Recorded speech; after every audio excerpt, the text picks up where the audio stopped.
Greetings, people. Welcome to another episode of Don't Judge a Book by the Author.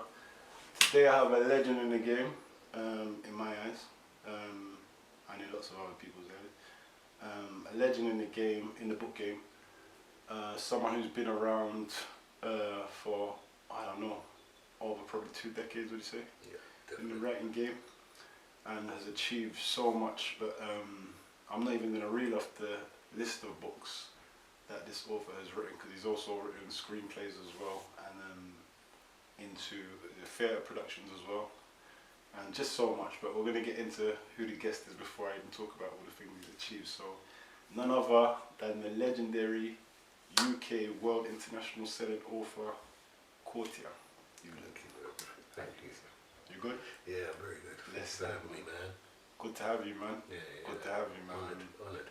Yeah, no, just like I was saying off camera, it's a blessing to have you here. I'm honoured to have you here, and I respect you as a person and as a creative highly. So I just wanted to let that. Thank you. Not Yeah, just off goes camera. both ways, bro. Yeah, listen, I'm humbled to hear that, because I feel like a fresher in the game when this interview is a bit different to other interviews. Not to say that I look up or down to people in terms of, but I know the work you've done, and I know the work you put in, and it's admirable. And sometimes media pushes certain people to be noticed for their work more than others, so others don't get to see who the greats are. But yeah, if we was doing like a Kings of Comedy or Kings of Authors, for me, you're in the Kings. You're in the Kings, is what I'm saying to you. Just along the lines of Benjamin definitely. There's only a few kings in the game and queens in the game. So yeah, my hat off to you. No, respect. Yeah, tell the people who you are. For those who, surprisingly wouldn't know, and that's I'm Courttia Newland. I'm author, novelist, screenwriter, short story writer, playwright, like you said, dad, husband, son, all of that really. And how old are you for the viewers who probably don't know? How old am I? Yeah, how old are you? I'm 50 years old. Sorry, that surprised me when you said 50. I wasn't expecting to hear 50. I'm 50 years old, boy. 50 years old. And you've been writing for how long? I've been writing since I was 21, so yeah, quite a while, man.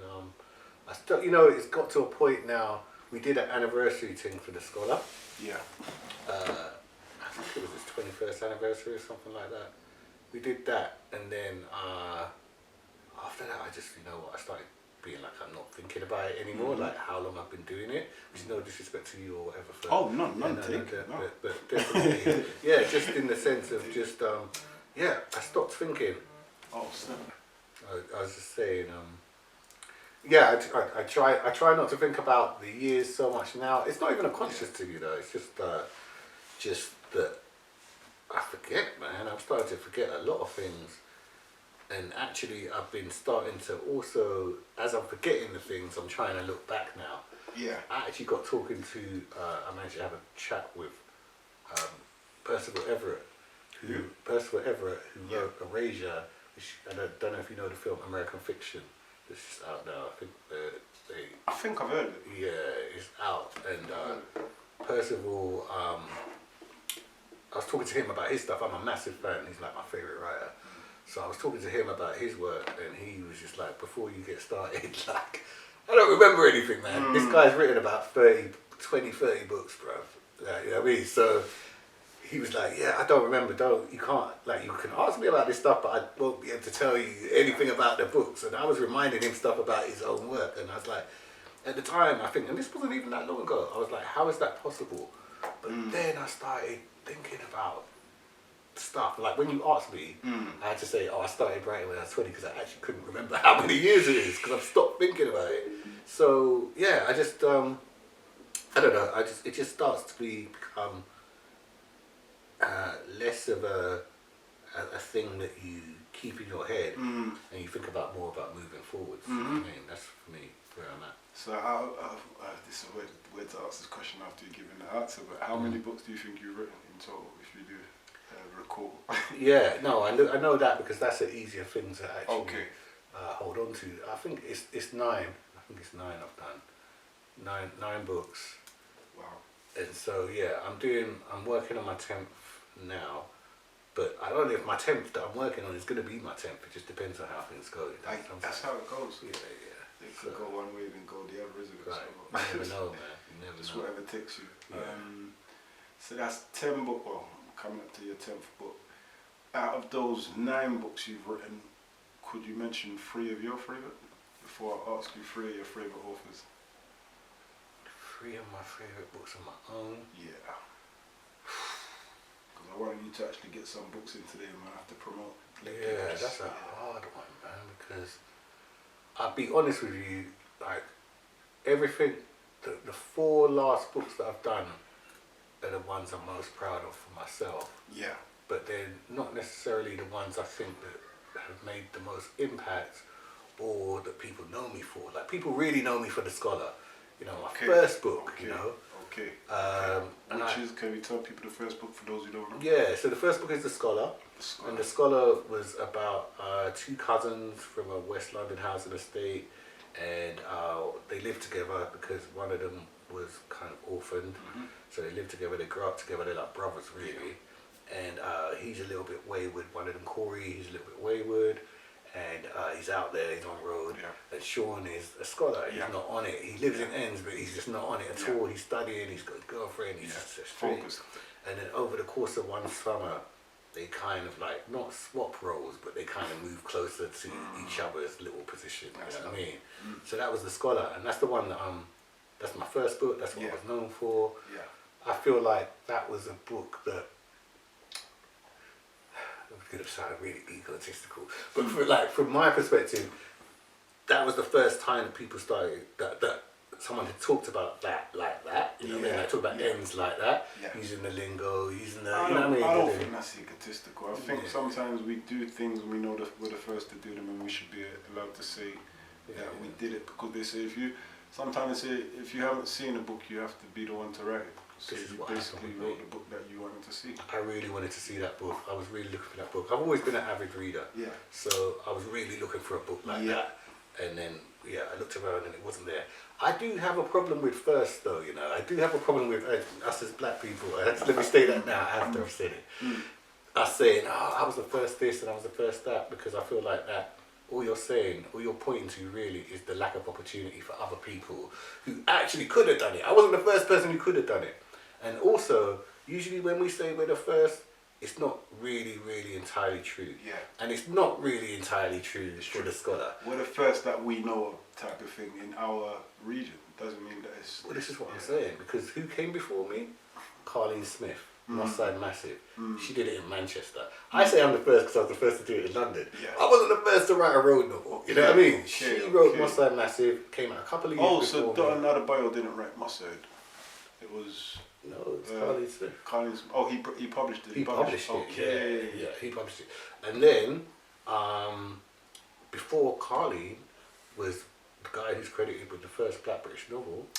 Sorry, I just put a connection to that, because if Dotun Adebayo, shout Dotun Adebayo from Express Publisher, he published my first book, Prison to the Streets. Did he? That's so funny, that's what I'm saying. When you say that that's the first street novel that you remembered, that's probably what intrigued him in terms of my story. Must have been, because he published Carleen. He did mention that book to me, but I didn't understand that it wasn't him that it was Carleen definitely came out before me. Like I said, can we say her name again? Carleen Smith. Carleen Smith, shout out Carleen Smith. Shout out Carleen, love you bad.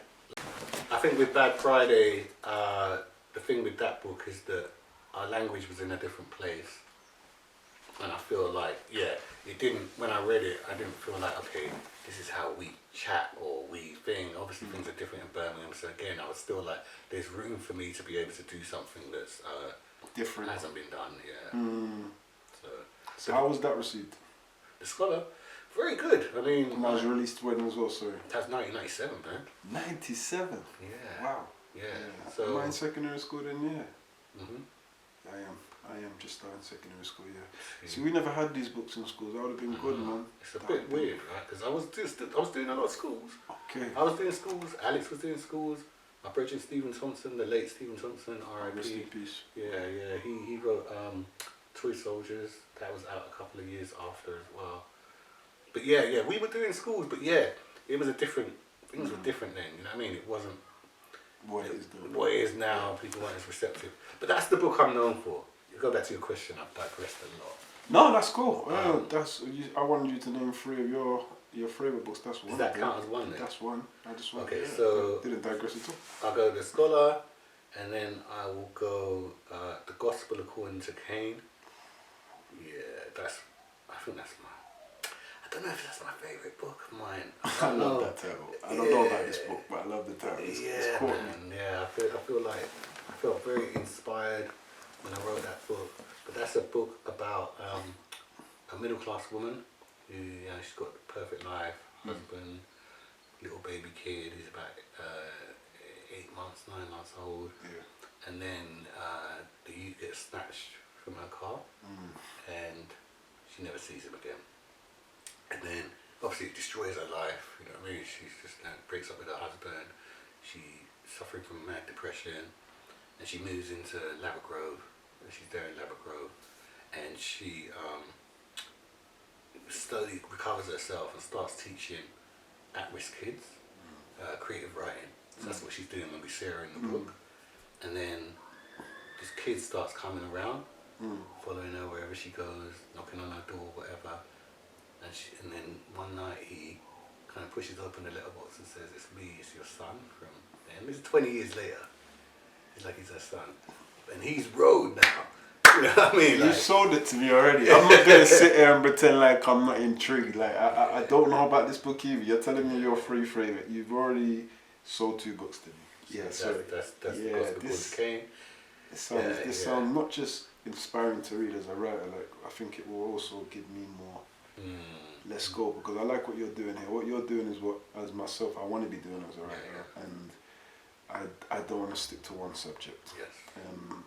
Because there's so much more to tell, so much more to write about. So I feel like you should be known, because again, even people like me, I should know that you have those books. I should be able to access those books. I should be able to, as a young black author coming up, who do I go to? The Benjamins, your Courttias, your Mallory Blackman, whoever it is, but I should be able to just automatically know. And then outside of like I said, the people who are known, why are we not hearing these names? So don't judge a book by the author's kind of. Why are we not bringing to the surface certain individuals? Is there a reason behind that? I don't want to allude to anything. I know what you're saying. So, and then as a whole, as black writers, what is it to be a black writer who's made it? Is it a black writer who can write to a white audience? Is that what someone who a black writer has made it? Or is a black writer who can only sell to his own community? Is a writer who's not bust, so to speak, you bust when you could?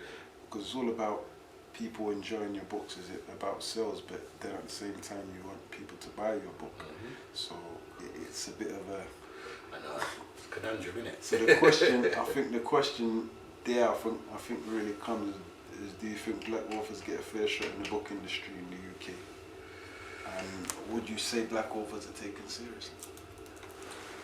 The quick answer to both those questions is no. The kind of contextualized, more complicated answer is that they're treated better, we are treated better than we were before. You know what I mean? So it's been worse. But like, yeah, I mean, things have changed. They've changed for the better. In some ways, they've changed for the worse. You know, I was doing some research on it quite a while ago, and I read something that said, and I'm going to get this quote really wrong, but in a certain period of time, the Windrush generation of novelists and writers published about 127 different projects. Are you serious? In a small period of time. Where can we find this literature? Where can we I'm going to send you where I got that. Thank you. Please do, and I'll share it with people. I know, because I did a PhD, right? So I wrote it in my well thesis. Done as well. Well done as well. Can't just make it like that's a bill for you. Did a PhD. Thank you. That's big, no, it was good. It was good to do, and it was the hardest thing I've ever done. And put all those books together. It was harder than all of that. Because it's outside of your comfort and your world. I had to write academically and stuff like that. References and and I hadn't really done any. Like I went straight to PhD. I didn't do an MA. Oh wow! I'd never done any of the other books. Yeah. I mean, I didn't even really do that when That's it's cool, massive. so, Yeah. But even Oh though, yeah. Yeah, no, I didn't do See, and that's me assuming that you would have because you was able to write books, and I don't know why. That's what someone would assume of me as well. So yeah, I don't know why I assumed. I didn't do that well at school, but that was my own fault. That was because I wasn't that focused on schooling, and I've always been a bit anti-establishment basically, and I didn't like school. You know, I liked the social aspect of school, but I didn't like the education. Yeah, I didn't like it, so I kind of rebelled against that. But yeah. So my third favorite book out of the three, I'm gonna have to go with A River Called Time, which is my last novel, and the reason I choose that book is because of what you were saying earlier about, okay, you start off in a certain place, you're writing about certain things, and I instantly, like you, wanted to move away from those things. I didn't really want to talk. I wanted to talk about those things, but I wanted to do it from a different perspective. Yeah. And A River Called Time was my attempt to move into sci-fi, science fiction, speculative fiction writing, but still be writing about someone from ends. You know what I mean? And putting that experience with that experience. Can I just say I love your titles? Oh, thank you, bro. Don't like them. I love them. Yeah. Every single one. Maybe it's because I don't know my creative brain. I see a book with all of the titles. I'm like, that's wow. great. You say don't judge a book by its author or by the cover, and the cover it tells the title. I think the title can sell a book or do the opposite. No, and I think that everything you've said, I want to get, not just all your books, but those will be the first three that I really pay attention to, because now I know from the author himself. Yeah, those are his favourites, so I want to see why and compare to your others. But amazing. But yeah, back to that question I asked you before about, do you believe black authors get a fair share in the industry, and would you say we're taken seriously? I mean, this is what my PhD thesis was about, but I think that we're taken seriously because of doing certain things. You know what I mean? So if we adhere to what it is society and the book industry wants from black writers, then they'd be like, okay, we accept you. We'll sign you right now. Sign on this dotted line. Yeah. I mean, it can be a little bit more difficult than that. But yeah, it's still not to say, and this is the thing, I'm not saying that it's not hard for those people too. Yeah. But yeah, there are certain stories that we're allowed to tell, and there's certain stories which are a lot harder to tell. Basically, they want you to be more PC. They don't want you to be so controversial. They don't want you to be so strong in your views or have views. They want you to PC. They want you to not have your own views on anything that's going on in the world that goes against how the world sees things. I say you're not allowed to write freely. I still feel like I'm in prison sometimes when I'm writing, because I have to hold back, say this and that wouldn't get it. Not even so much signed, but get it attacked for being just for talking my truth or talking or expressing not even my truth, my art. Yeah, so exactly. It's like you're taking away some of the paintbrushes, you're taking away some of my what's the word I'm looking for? My background. I find the detail, and I'm just giving you a picture that has fragments of what I really wanted to give you. Because as a black author, I know I'm going to be judged before anyway. So I don't know if you can relate to that being 9 books in. That's just me from my first book, I felt. Yeah, my whole career has been trying to push against that actually, and to try and find a space where I can write what it is I exactly want to say, and not worry about what we call the white gaze. Not even backlash, really. Even, you know what's worse than backlash? Ignoring you. Because I feel like in the UK we censor in a very particular way. The censorship is like, you know what? I'm just going to pretend you don't exist. You know what I mean? I'm just going to ignore you. And this people is why, do that with people. Well, this is why when you were saying, how come we don't know about this person and that person, it's because that's what they've done. They've censored you by silence. They've censored you by omission.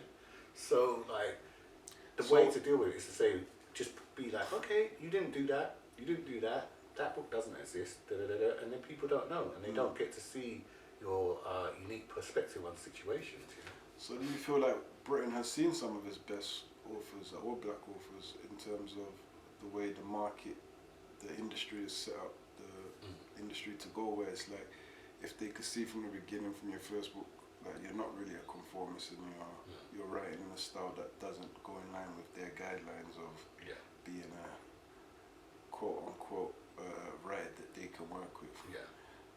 Do you feel like the game is geared towards those individuals not being able to propel if they're not in line with it? I mean, I think so. I think definitely, you know, if you play the game. I'm sorry to even add to that, because the question was kind of long-winded, and you're answering it already, to be fair, but is it that we have the best writers, or we have the best people at playing the game while being writers at the forefront? I don't think, first off, I don't really think that we should be, as writers, telling other writers how to write, you know? So I'm totally fine with someone expressing themselves in a way that is like, okay, I'm going to write to a white audience, or I'm going to write for the white gaze, because that is part of what makes up our society, you know what I mean? And those people exist, right? So, and that is valid. That experience, or if that's what you want to do, that's valid. I understand it. If you want to sell more books or whatever, or you're into commercial fiction or whatever, you know, that's totally fine. And I mean commercial in the sense that I'm going to write towards this perceived audience, you know, the audience is supposed to be these people, I'm going to write towards them, and that's my commercial hat on. I don't mind any of that, but I think that if people don't want to do that equally, that should be viable too, you know what I mean? There should be a space for people who say, okay, well, I'm going to write for these people, or I'm going to write, or my experience or the things that I want to talk about don't fit into those things. And of course, people will have a choice of whether to buy those things or not. But for me, I feel like the decisions as to whether these people are going to get those things or not are made way before they actually see them and make that choice. You know what I mean? So people are not being published because the audience wouldn't like that. People are not being invited to festivals because people won't be interested in you, and people. People won't receive awards because of. And I have to talk about myself personally and say this, what I've heard. I don't know the truth, but you can't, as a black author, blow off your first novel. So we can't shortlist you for an award. That's not true. But we're not going to say that. So this is what someone said to me that. Okay, that's not true at all. Someone said to me that an award I was supposed to be shortlisted for, that their feeling was that I wasn't shortlisted because of me being a black person, and in the sense of between I can't remember their whole argument between that book and another book, that even someone on the panel argued and said no, it should be this book or something like that. Well, I mean, I've judged on a lot of literary awards, but at the same time, I don't love literary awards, and because of those biases, and I don't know if that's true or not, but I know that most awards I've judged on, there's been some kind of bias, or some kind of perspective from either the other judges, sometimes even myself, you know, like I can't totally say that when we go into a literary award, we're judging everything on an equal merit. You know, people have their preferences and their preferences in terms of genre. They say, so we can never give the award to a science fiction book, or we can never give the award to a crime book. Like, but what if it was the best book? You know what I mean? So that's the way I'm looking at it when I'm judging. I'm like, I don't care what genre it is.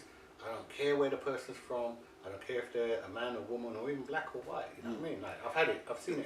That's you speaking from your own. But do you feel like, in terms of those events, that there are people on the panel who might not see it that way? And Completely. Have the perspective of, and that making it harder for, like, let's say for example myself, I did get noticed for that and got shortlisted. That would now make me a more known author to a wider audience because of things like that. And that's why when I heard it, I wasn't, what's the word, angry. I'm honest with you.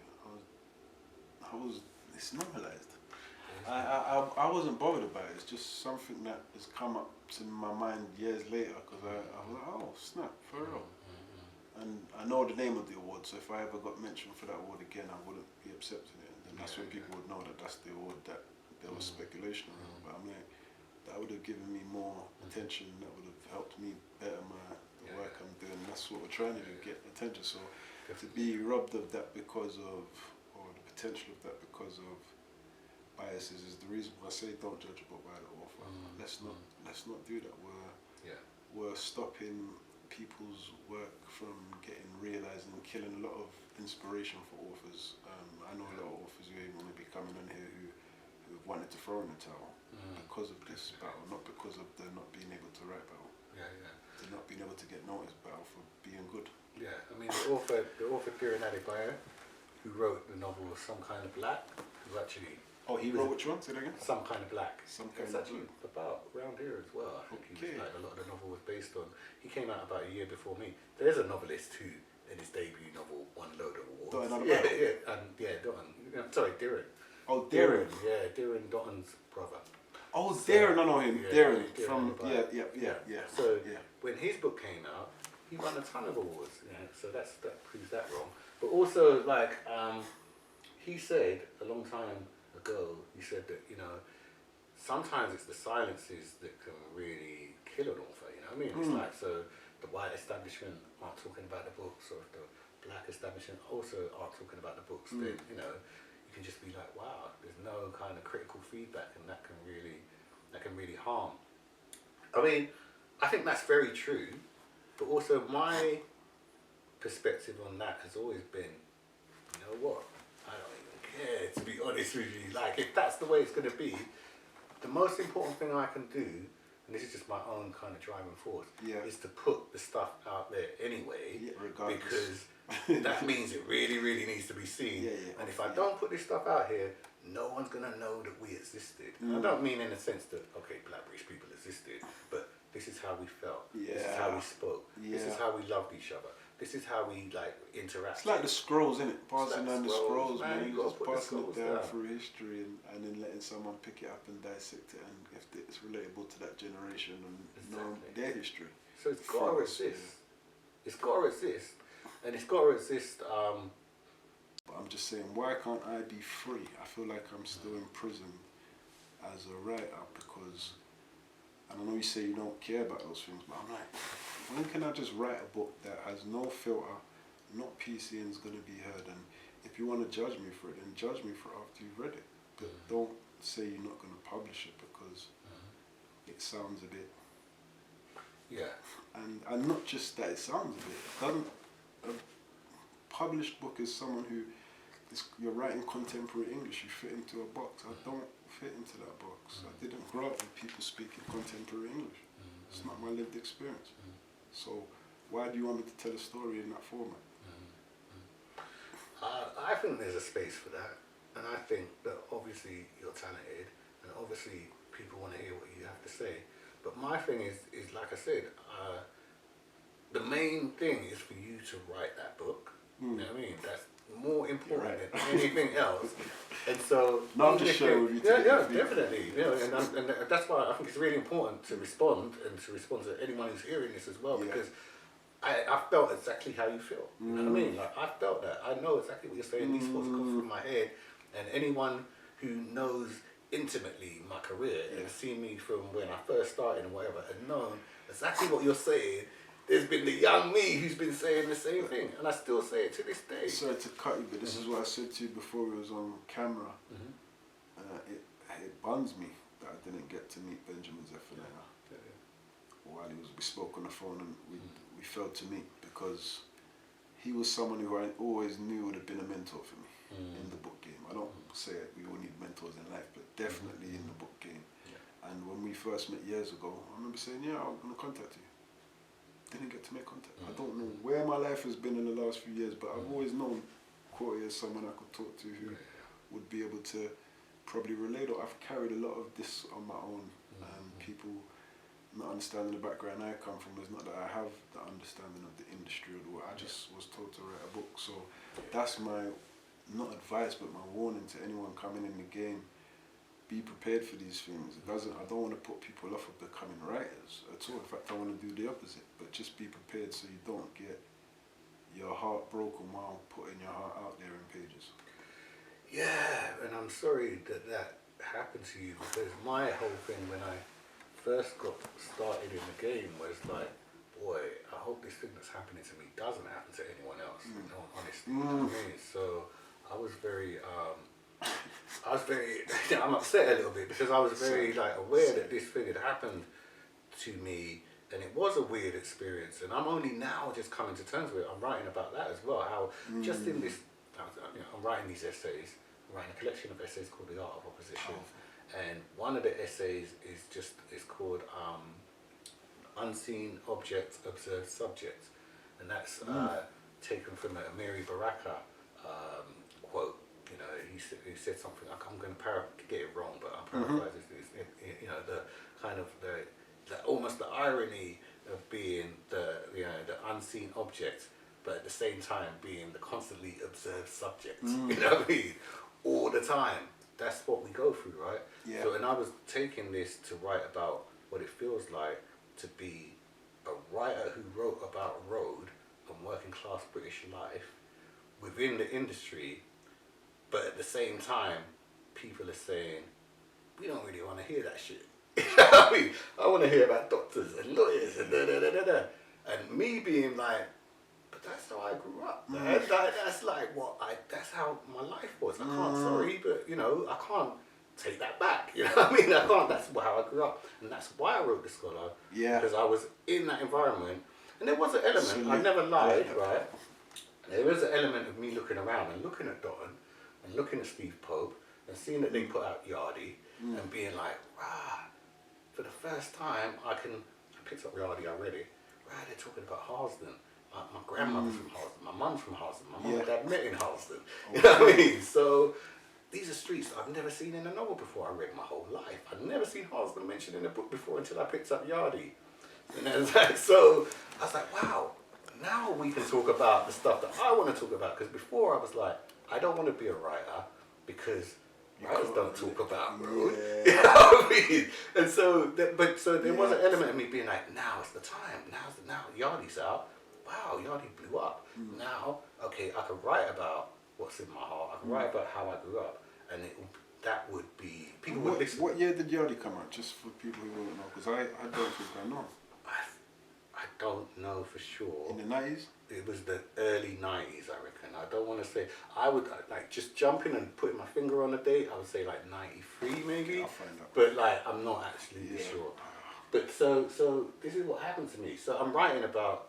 In this essay, I'm trying to talk about the fact that, okay, you want to write about what you see, but at the same time, there's people saying to you, I don't want to see any of that stuff anymore. and then other people saying that's not literary, and just what a weird space that is, you know what I mean? And then also at the same time, you yourself saying to yourself, I don't want to do this for the rest of my life, because I know this is not the whole black experience, you know what I mean? I know that other people have different things, or maybe there's a different way that I can tell this story, or I just don't want to talk about this my whole life. So by the time I wrote The Scholar, and I wrote Society Within, and two things. By the time I wrote Society Within, which is like a follow-up to The Scholar that's set on the same council estate, right, I was like, I'm done. But actually the first thing is that when I wrote The Scholar, I said, I'm going to do this one time. I'm going to do this one time. I am not doing this forever, okay? Because you want to touch on it, just not briefly. I want to touch on it briefly, also because I'm a 360 degrees human being. There's other things I'm into besides. I'm not just like, I grew up on road or whatever. There's all this other stuff going on for me. But also, at the same time, I don't want people to start thinking that I'm the guy that does that stuff solely. As an author, like I said, I read widely. I'm into all different types of books, for all different types of stories to tell. I don't want to represent just that. But at the same time, I believe it's vitally important that it's represented. You know what I mean? I believe it's vitally important that we tell those stories. And then what happened to me, bro, I'm sorry, I'm maybe going off, but Yardie was 93 as well, just to share 93, with people. 93. Thank you. My brain's not so bad. But so I thought I was getting old and stuff, and I was forgetting stuff. Sharp. 93. So what happened to me was at first I said I'm going to do The Scholar, and that's going to be the only novel about road I'm going to do, and then I'm going to do whatever else there. And then a woman called Deirdre Osborne, she runs the MA at Goldsmiths now, Professor Deirdre Osborne. I was at a film festival, Portobello Film Festival, and she came up to me and she was like, "Oh, you're that guy that wrote The Scholar?" I said, "Yeah." She said, "I'd really like you to come into Wandsworth Prison and talk to the man them." So I was like, "Cool, yeah, man, I'm up for that." Okay. So two things happened, and I write about this in the essay. So if you see this and you read the essay, you're gonna hear a lot of regurgitated stuff. The first thing was that when I get to Wandsworth, she said, "Everybody, this is Courttia." They're like, "Rah, Courts, what you saying, bro?" Be a man like I know this man, I know that man. Wow, so I'm not the only one who's experienced that. That was just the moment, you know, because I didn't even know you were getting into the prisons and doing all those things. I didn't know anyone who's doing these things before. I was doing all of that, and so was Alex Wheatle, and maybe because they don't Steve big up Alex Wheatle, another author that slipped my mind. Yeah. I'm sorry, big up Alex Wheatle. Alex Wheatle was killing that stuff. Big up Alex Wheatle. I've done stuff. I've been in Scrubs with me and Alex together. You know what I mean? Big up Alex Wheatle. Yeah, sorry, I totally forgot about him. Yeah. So he's author. another man. Big author. Who was writing about roads, writing about ends. So when that's the first thing that happened when I went Wandsworth. I was just like, okay, there's so and so, there's so and so. Even certain man who was just sitting there who I didn't know, they were like, "Yeah, I know your face, bro." You know what I mean? So there was that. And be honest, they don't know you to be a writer. They know you from the ends. No, they were a bit like, "What the hell?" Bro? Yeah. You know what I mean? So then there was that. How did it make you feel to go back to Wandsworth Prison and see those old school faces? And this didn't happen the first time I went in there, but I've done a few different prison visits and stuff, and I can't remember one of them. It must have been like the 10th time or something like that. I'm talking with the people who brought me in, and we're just talking, and I just started crying. I started crying, bro. I was so angry and upset because I didn't want to see man in that position. You know what I mean? Like, it was making me upset. And these weren't even people I knew at that time. It was just like, I was in film that time or something like that, and it was just like, I just got angry, man. I was just like, what the, you know what I mean? Like, and just the stories they were telling me and this and that, and I just got very, very upset. But the first time I went in, it was like, I felt a bit down, you know what I mean? I just felt down, because these are my people from when I was a kid, you know what I mean? These are people I went up and down with. We went youth centre and you know, my brother's cousin. My brother's cousin, he's the guy that went, "Cool, you know what I mean?" So like, I felt, I was upset. But at the same time, you know, obviously the woman who's brought me in there is just being like, "What the hell?" Dude, she was like, "Wow," she talks about it to this day. She's like, "Wow, I remember that time I brought you in the prison, they all knew you." Yeah. And like, so she was like, it was a validation of sorts, and it was like, I'm doing the right thing. Yeah. Confirmation, Then, one guy, when he was leaving, this is in the essay too, he said to me, "Bruv, I beg you don't stop writing about us, man. I beg you." And he looked me in the eye and he said that like, "I beg you, bruv." And then he went back to his cell. And I was like, boy, you know that thing that I said that time when I said this is going to be the only book? Nah. This is crazy hearing you talk, man. That's all I can say, man. I just, it's, I can relate on so many levels. And I just hearing you talk like a breath of fresh air, man. And I feel you on that. Yeah. Not wanting to talk on certain subjects, but feeling an ownership and a responsibility to still kind of keep your finger in one of those pots while you're getting into your own endeavors, because you've been given a gift to reach the unreachable. And I can relate to that, and it's like you can't put that away even though you want to go and paint a different picture. So I salute you, man. I just rating, man. I'm glad that you done the work and you're doing the work to impact those people in that way, because that is more than sales. That's me when it's more than who matters, who cares about the sales and who cares about being signed, or who cares about who's noticing you. When you get those type of interactions for the back of your work. I got into writing pretty much after I had a massive trauma, which then started my proper, like, my therapist is saying I've got complex PTSD. So she's like, it's not just the thing that happened to you, you know, which is going to be the same for you. It's all the stuff that happened to you. No, before. Oh, before. She said it's the way you grew up. It's the things that were happening around you, the things you saw, the things you did, the things you were involved in before the big traumatic event happened to you. So I get it. The traumatic event happened to me when I was 19. By 21, I was signed. And by 23, The Scholar was out. So at the time of me going around doing book tours and stuff, I'm in the thick of You've PTSD. got no time to process the trauma. Nothing. I thought I was. What I thought, Robin, was like, okay, so that happened to me, and then this has happened to me, and I'm over it. I'm done. I'm finished. You passed it. I passed it. Yeah, I dealt with it. I dealt with it now. I'm all right. Even though now when I look back, I'm like, bruv, if I see the photos of myself and everything, I'm in it. I'm in it hard. You know what I mean? I could see. I was like, wow, I was really, really in it. And now when I look back on my actions and whatever, but at the same time, I'm on TV. You know what I mean? I'm doing panels. I'm doing all this stuff. And like I said, when I was 19, this has happened, and this is like 3-4 years later. I'm still not processing it. So for me, and I think a lot of people do this, and I think for me the process is just about coming to terms with the stuff that I put away. And I think a lot of people do this when things happen. I don't think you immediately say, oh, you know what, I need to go to therapy, or oh, I need to do, like, part of the putting it away is your survival mechanism. You know what I mean? It's like, okay, because if I really try to deal with this now, it's too much. It's too much, man. I can't. Because I'm so in it. So you need to go through it and whatever, and rebuild yourself, and then you can start to unpack it. And this is why I think the importance of your books is to the nation, to the world, world boss. They say, I think your books need to be heard, man, because and whatever I've done today or I'm doing today that could contribute, it's just the honor, because I know that through people reading other people's stories and forms of expression, if they're not able to write themselves, they're able to find healing. They're able to find answers to questions that they've asked in their head and find peace of mind. Like I said, the world needs healing, so I'm all for that. Michael Jackson, heal the world. I'm all for it. So my thing is, let's have more people who are willing to write books like you're willing to write, that cut the core of what some of these issues are and some of the things that you've been through and that you're going through that can help other people, and they're real stuff. And some people talk about things, say they're going, but they don't cut to the core.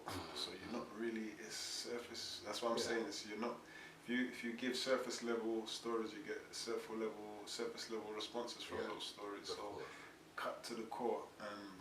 But there's a lot of other writers who I feel who can also be inspired by the way you write. So yeah, just big up to you, man. Just continue doing what you're doing, man.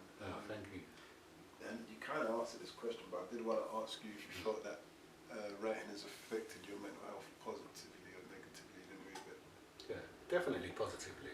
Positively. Because it has given me that outlet, and it came at a point in time where I needed that outlet, and it's given me a way of processing things. So now when I look back at all my work is just a reflection of my mental state, and I am always talking about people who are dealing with some form of trauma and either getting over it or getting under it. You know what I mean? Like some people, it didn't work. Like in The Scholar, you know what I mean? It was about people responding negatively actually to their trauma. You know? It was a tragedy. You know what I mean? And of course, I'm going to write that book at that time because that's where I was. You know what I mean? Like people responding negatively to their environment and their trauma.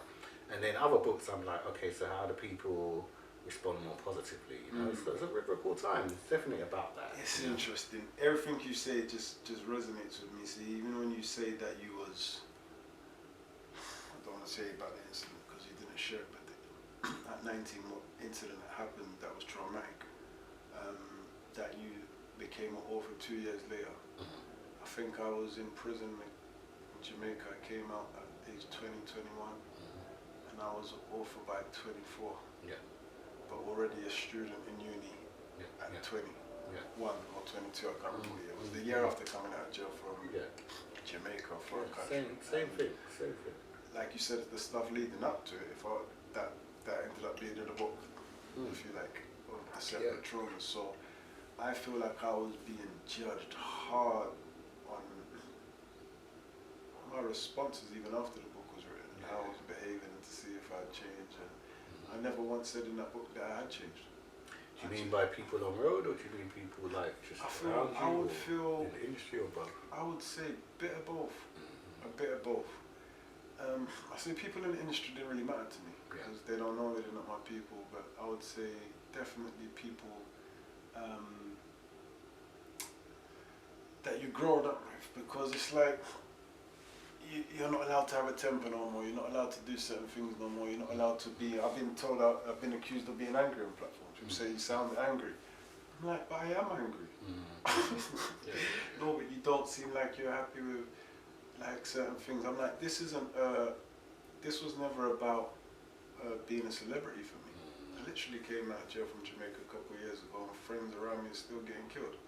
So the trauma was in the book, but still attached to my life. So writing about it wasn't always therapeutic for me, because I just wanted to do everything but not think about it. And that's why along the journey I've looked like I'm not grateful for the support that I have got and all the love that I've got. But no one saw the trauma, not even, I hate that word, keep talking about the word trauma because it's so commonly used now. But no one saw the madness in my room. No one saw that when you write a book, how much times you have to edit, how much times you have to revisit the conversation, then you have to go and promote that conversation. And again, I know people say they have life story books, but I feel like if I really wanted to, I could have written a 10 series volume on my book, and one of them being just President Jamaica, one of them being your friend killing your friend. That could have been another story, and you getting blamed for it. That's another part of the story. One of them being your dad faked his death when he was young, or accused of faking his death when he was killed, and you had to fly back to South Africa. And that's 3 stories within the story. One being your mum was run over by a National Front, and your house was petrol bombed by a National Front. And a book just about racism. There's different segments, and then there's things that we don't talk about. So again, there's a whole. And then for me, that's it. I remember what it was now, because I remember before the book came out, people was talking about my book, and I went and approached them, and I had a mental breakdown. I took out a knife. I went to my estate, and I caused a bit of havoc, because I heard they were talking about my book negatively based on something else that someone else did before, about it being a snitch book. So my book was already being judged. That's why I said don't judge the book by it. My book was being, especially because of the context and but it wasn't.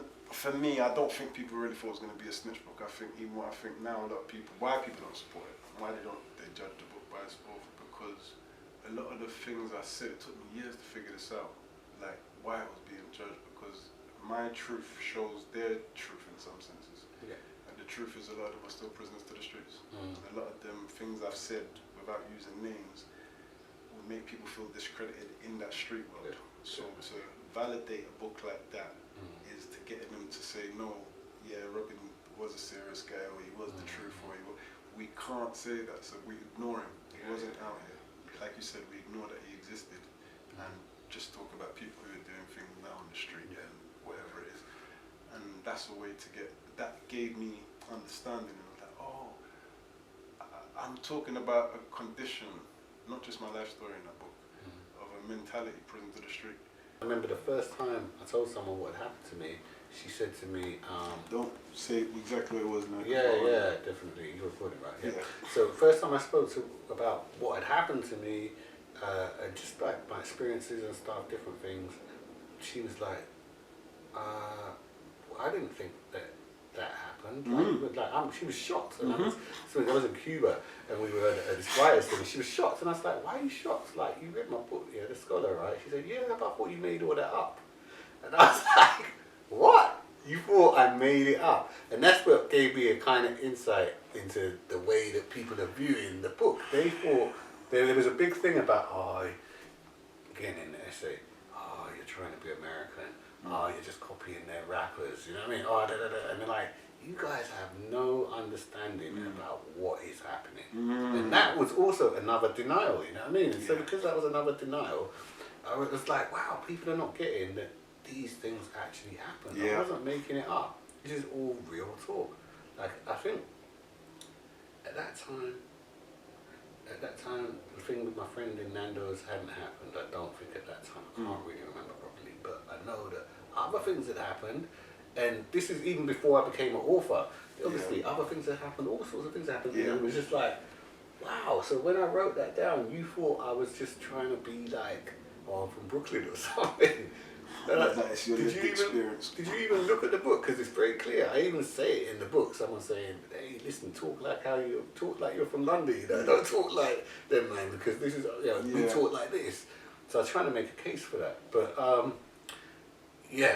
sorry, you wanted to ask me we was talking. I just wanted to say big up again to Hackney, because I don't know if you got that before. Big up to everyone who supported me from Hackney. Saying I did get a lot of street support too. I always focus on the support I didn't get because of, obviously, this is past tense. It may sound like I focus on the support I don't get because of the want to write the book with someone who I knew was heavily connected, which would have just, like you know yourself, would have made a better book. Not a better book, but just a different book. It would have, I would never say a better book. I take all of that back. It would have reinforced the points of what I'm trying to say. So but I put that aside. The community does support us. Yeah. I had the same support from the community. You know what I mean? Like I had people. I'd be walking down the road, car pull up, man jump out. Yeah. You're writing books. Yeah, you didn't do it with music. You didn't do it with like shotting. You didn't do that. You did books, man. I really respect that. You got any? Like, okay, yeah. The amount of time. And you're right. Community comes in different forms, doesn't it? Different forms. So if we're saying, support comes in different forms.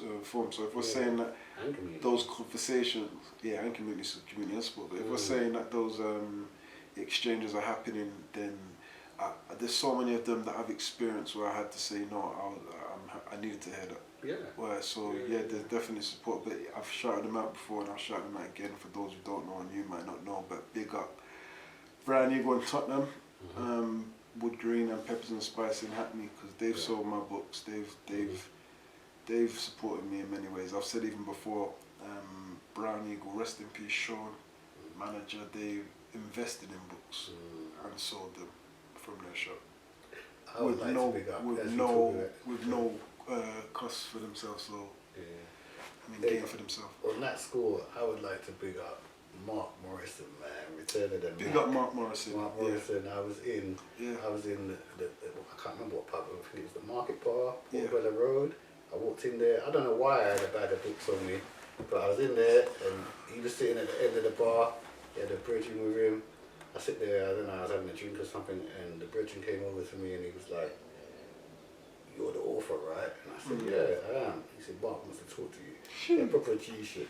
So we walked over there and he was like, "Yeah, you're right, yeah?" And I said, "I do." He said, "You got books on you?" I said, "I do." He said, "How many you got?" I said, "I got about 10 or so." He said, "I'll take the lot." Wow. And he just pulled out the cash and gave me the cash, and then was like, he said, "Keep doing what you're doing, bro." You know what I mean? And just like, so I was like, wow. So again, when we talk about the community and stuff, there's all these positive stories and stuff. Yeah, there is, man. Wow. There is, man. There's even a guy called Block. He works for Block Books, and he bought 100 copies of Prison to the Street and started to give them out to people in the community. They did the same with Freedom from the Street, and I thought, wow, look at that, man. Exactly. So this is the things I want to show. But at the same time, it's sort of the extent we have to go to get heard, because we're not gonna always get that mainstream. So it's just the community saying, "Look, we can see you. We see you. We know that you're up against something." So we got to come, and even if it's buying copies of your book, like Mark, or just a word in your ear to say, "Look, man, keep going, going, man. We're watching you, and we're proud, and whatever." I've had that a lot, and you have too, man. Keep going. But man, I wanted to talk about something that I'm proud of being a part of with you. I haven't, to be fair, if I'm honest, I haven't read all of it, but I want to be blunt enough to say that I'm proud because of just being on the back of a book with an author like yourself. So this book here is called Safe. It's an anthology on Black British men reclaiming space by author Derek Owusu. Big up Derek. And Bear Lit Fest is not Bear Lit. What was his podcast again? Sorry, Mostly Lit. Mostly Lit. Big up Derek from Mostly Lit podcast as well. I think that's the first book podcast I've heard, and we used to always speak about my book. So respect Derek. I'd love to get Derek on the platform as well. Actually, authors Nell Zabi. I'm gonna struggle pronouncing some of these names. You know this author? I know him, but I struggle with his name too, to be honest. I'm gonna give it a go. I assume it's a silent G. Yeah. Courttia Newland, Yeah. Jesse Bernard, JJ Bowler, big up JJ, poet. Sully Briggs, big up Sully, poet. He performed for me as well. Simeon Brown, Ania Fiok, Neef, F. Pudum, Joseph Harker. He's got, but Neef's got a book about grime out now. Neef's got a book about grime out now. Yeah, Where We Come People From. check that out. Yeah. Where We Come From by Neef. Yeah. Joseph Harker, I need to get him on the show as well. Joseph Harker, Alex Reed Holmes, Stephen Morrison Burke, the infamous Courttia Newland. He's here right now. I'm just so happy to see my name a couple. I just wish that they put it up there closer. But no, seriously, I'm proud of being on this book. Safe Anthology. Yeah, so you have anything you want to say about this book? I'm just happy to be in a book with you. That's the honest truth. No, with thank you. And yeah, just I love the book, man. I love the title of the book. That's a very, very amazing book title, man. That was genius to come up with that title. And I just felt like really honoured to be in this book with so many great authors, such a great idea, and poets, and just so many great writers. And I think everyone just put it on the line, man. You know what I mean? In terms of like what they were writing about. Yeah. Everyone was very honest and very vulnerable, which I think is really important for a book like that. And I just think a book with black British men, just talking about how we feel about certain subjects and stuff is just really invaluable, man. And I just hope this book has a very, very long shelf life. Yeah. It deserves it, man. We're talking about it now, so people, again, if you've never heard of this one, Derek Owusu say for complimentary of books with authors with black male authors from the UK, and two of them are here before you. So go and check this one out, guys. It's a powerful one, man. Yeah, I've been trying to write film and screenplays since I wrote The Scholar, in 1997. I was meant to do, my first thing was meant to be a film version of The Scholar, but it never worked out, and I've been trying to get into film all this time, and the blocks and the things, and it was a bit of a struggle and stuff, but also I was learning how to do it as well. I wasn't that good, and I got better as I wrote. So by the time Small Axe came around, I was kind of more ready, and it was the first time I've been in a writer's room. It was the first time I'd even tried to write a screenplay, and so properly, you know what I mean, like a finished thing, beginning to end, and it's gonna get made. And so I worked on Red, White and Blue first, and I tried to keep it quite safe. I've said this quite a lot. I tried to be like, I just want to prove to Steve and everyone else, you know what I mean, I'm working with a filmmaker of this caliber, I know how to do this thing, you know what I mean, I know how to just tell a story, put it together in a very, very safe way, just to be like, okay, I know what I'm doing. So I did that. And then I gave it to them, and they were like, cool, we like this. And then they were like, can you do, Love Was Rock? I was like, you know what? Since about the year 2000, I wanted to work with Steve. He didn't know that at the time. I told him way later. Once everything was done and dusted, then I told him. I never said anything to the room. Wanted to work with him from the year 2000. And it's because he'd done this art installation called Western Deep. And a friend of mine had taken me actually across the road from where me and you were talking in Covent Garden. There used to be, there's a gym there now, but it used to be an old cinema. And it was all broken down and whatever, and they were showing Steve's work in that cinema. That's really, that's where I first saw his stuff. That's mad. And when I saw the film, it was I think it's in Grenada, and it's this hill where people used to jump off it into the sea. And he was just filming that. And when I saw that, I was just like, you know what, I really want to work with this brother. And I want to do a arty kind of a cinematic experience, an art house film about black British people. You know what I mean? And so when they said we can do Love Was Rock, I was like, that's right, man, I'm doing it. I'm gonna do it now. And now I can be a little bit, because I was very experimental. If you read, The Gospel According to Cain, that novel, very experimental and stuff. It's not conventional. It's got no chapters. There's lots of short scenes and stuff. It's very abstract in places. And I was playing around with that stuff. I was playing around with the idea, and I was just like, okay, well, I'm gonna have a go now. And so I'm just gonna try and do this. I'm gonna you know, push out a little bit and do some things that are not conventional in this script and just see how it goes. Yeah. So I was really interested in the music. I was really interested in the story between obviously the main character, the woman Martha, Martha, and you know her love interest, who actually slightly certain aspects of it are based on my mum and my dad. You know what I mean? Like when they met and stuff. The story that my mum and my dad told me. Like, for instance, the riding the bike, you know what I mean? That's very much, you know, like, that's the story that they told me. That was from my mum and dad when they first met and they fell in love. So I wanted to put those elements in and then, just like trying, even certain things like in the garage, my dad was a mechanic, by the way. So there's that as well. That's where that scene came from. In the garage, like, they go in, and there's a Ford Courttia. In the thing, like a Mark II Ford Courttia, right? That's basically what I'm named after.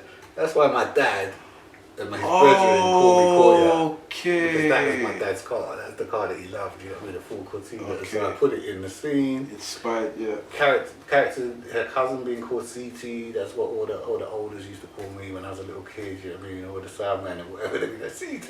You know what I mean? So I put that in.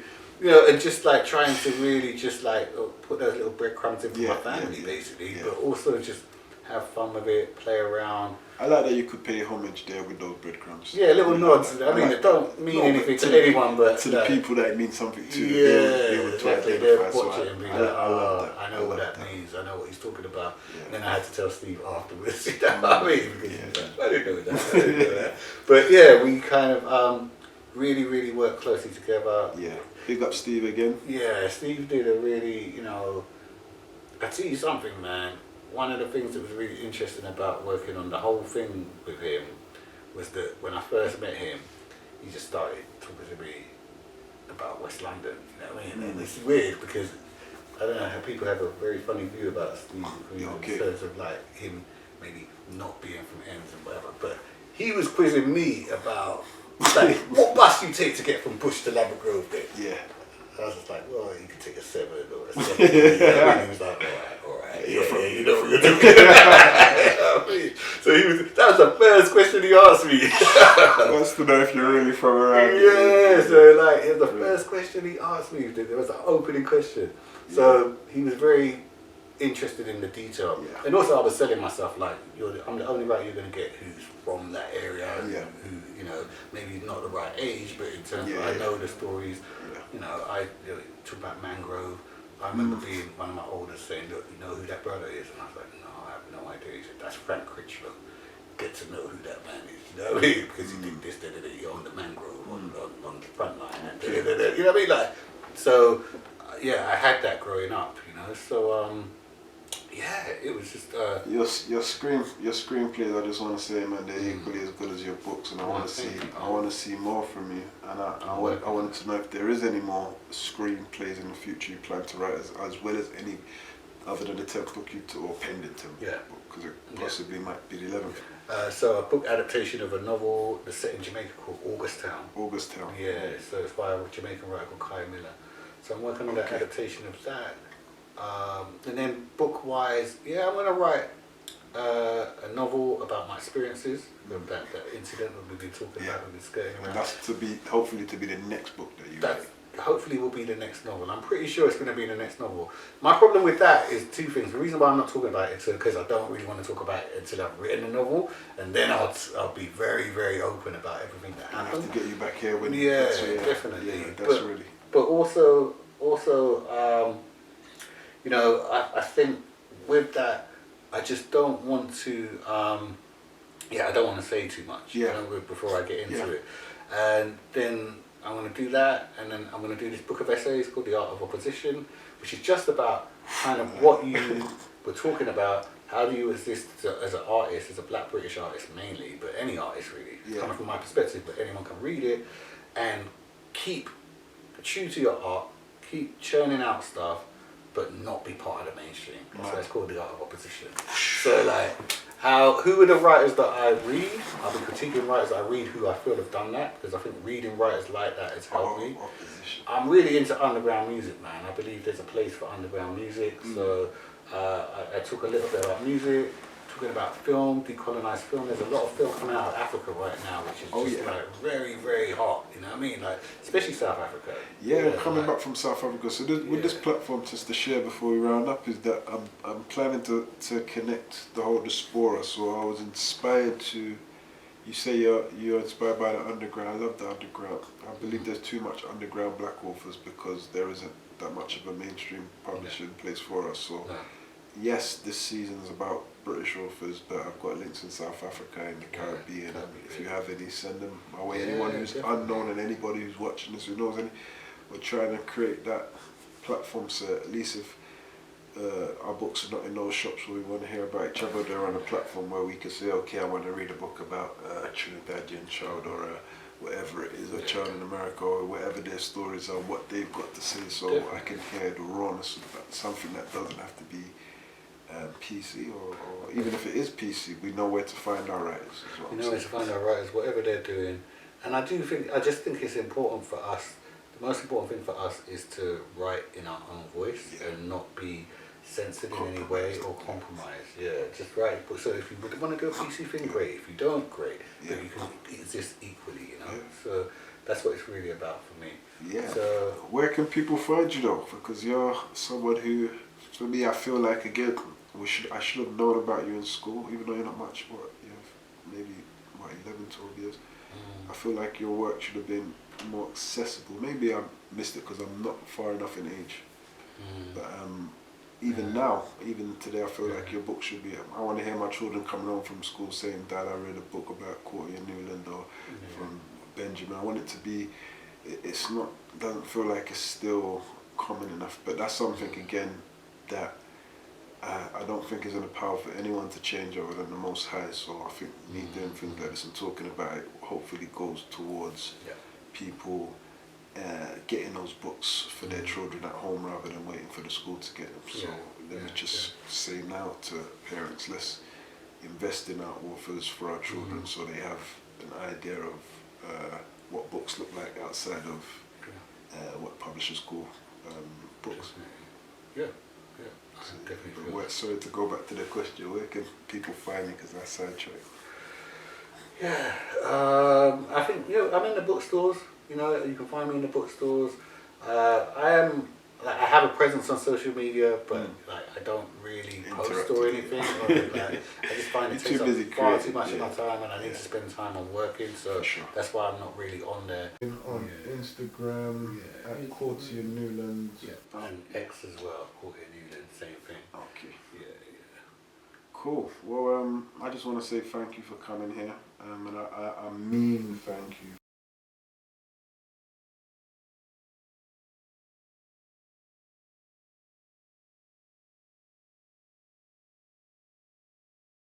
And if it doesn't intrigue me, don't want to read it.